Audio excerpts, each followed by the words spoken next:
Ini adalah Suzuki R3 Facelift, MPV yang mengawali debutnya di Indonesia sebagai mobil konsep pada tahun 2010 di Indonesia International Motor Show 2010 dan mulai diproduksi pada tahun 2012. Setelah 3 tahun berselang, barulah R3 mendapatkan penyegaran dan perdana diperkenalkan di Gaikindo Indonesia International Auto Show 2015. Suzuki menyebutkan bahwa setidaknya ada 30 perubahan pada Suzuki R3 terbaru ini.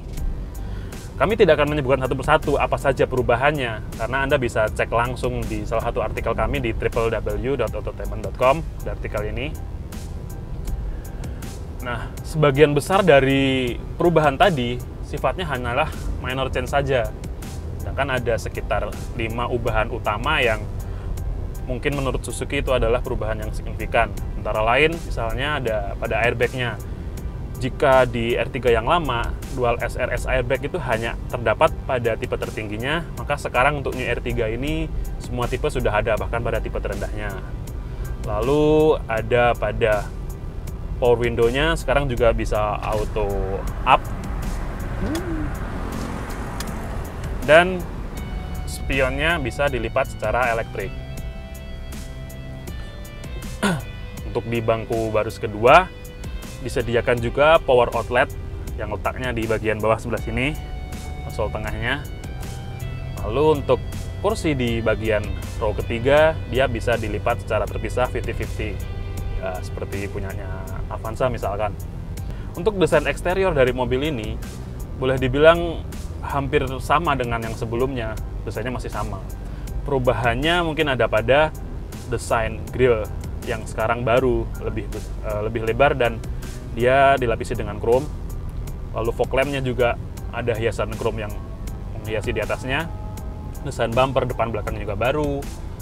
Velg berukuran 15 inci dengan desain yang baru, serta garnish pada pintu belakang yang sekarang juga mempunyai desain baru, serta ada lampu reflektor di belakangnya.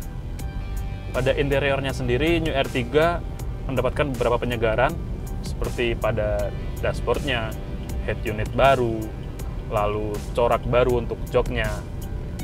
Dan seperti yang saya bilang di awal tadi, untuk di row ketiga mendapatkan sistem kelipatan 50-50. Untuk impresi berkendara dari New R3 ini boleh dibilang nyaris sama saja dengan pendahulunya, terutama karena dia masih menggunakan mesin yang sama 1400 cc K14B.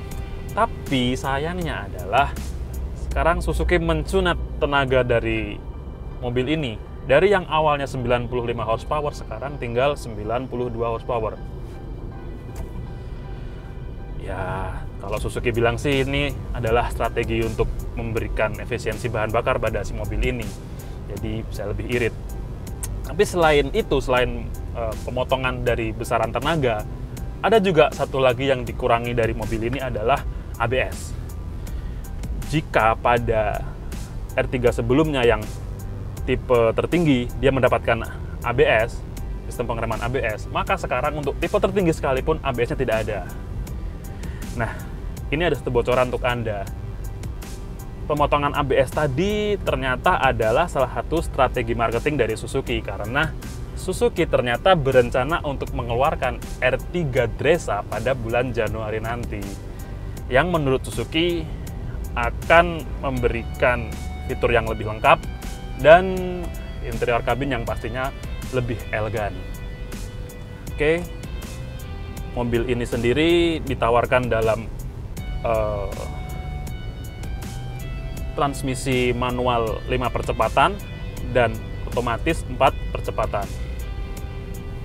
Untuk harganya, New R3 ini dibanderol mulai dari 181 juta rupiah hingga 218 juta rupiah. Nah, berhubung ini adalah mobil low MPV 7-seater yang ditujukan untuk keluarga terutama, maka kita tentu harus mempertimbangkan bagaimana kenyamanan di bagian belakang. Gimana Pak, bagian belakang kenyamanannya? Di belakang cukup nyaman kok. Nah, apalagi dia masih mempunyai ruang kaki yang lapang, kepalanya juga wah lapang sekali. Ada AC double blower di sini yang bisa sampai ke belakang. Dan oh ya, ini yang paling penting karena di bagian tengah sekarang ada soket power outlet. Jadi kalau penumpang di bagian belakang mau ngecas handphone misalkan, tidak perlu nebeng di bagian depan. Nah, oke, sandarannya juga enak, empuk, nyaman. Nah, di sini dia bisa ada sandaran tangannya. Karena ada sandaran tangan seperti ini, kalau saya pribadi sebenarnya daripada mobil ini buat 7 penumpang, lebih enak buat 6 penumpang aja, karena jadi bisa sandaran ke sini dan ini dimundurkan gini. Hanya enak sekali, lega.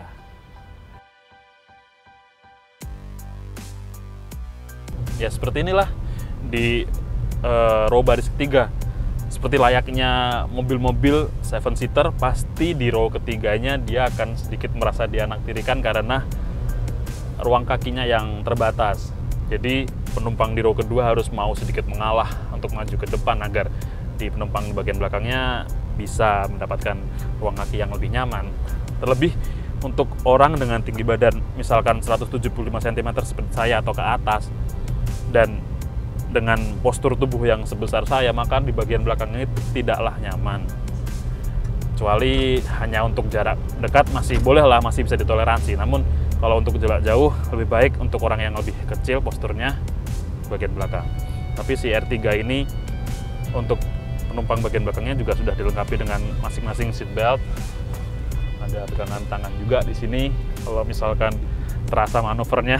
Karena di bagian belakang ini saat si pengemudi bermanuver, paling terasa sekali di bagian belakang goncangan dan gerakannya. Oh, ada lampu juga di sini. Nah, seperti sudah saya bilang di awal tadi, kursi di row ketiga ini dapat dilipat dengan pengaturan 50-50 yang bisa dilipat melalui pengaturan di sini. Ada tapinya, tarik begini. Oke, nah seperti inilah kira-kira bagasinya jika row baris ketiga diturunkan. Dia tidak rata dengan lantainya, jadi agak sedikit naik, tapi sudah cukup untuk menyimpan barang yang lebih dari kompartemen aslinya yang hanya segini. Seperti inilah kira-kira. Oke, demikianlah review kita kali ini tentang Suzuki R3. Follow akun sosial media kami, baca juga artikel-artikel terbaru seputar dunia otomotif di www.autotainment.com, dan yang paling penting jangan lupa untuk subscribe. Sekian dari kami, sampai berjumpa pada review-review selanjutnya.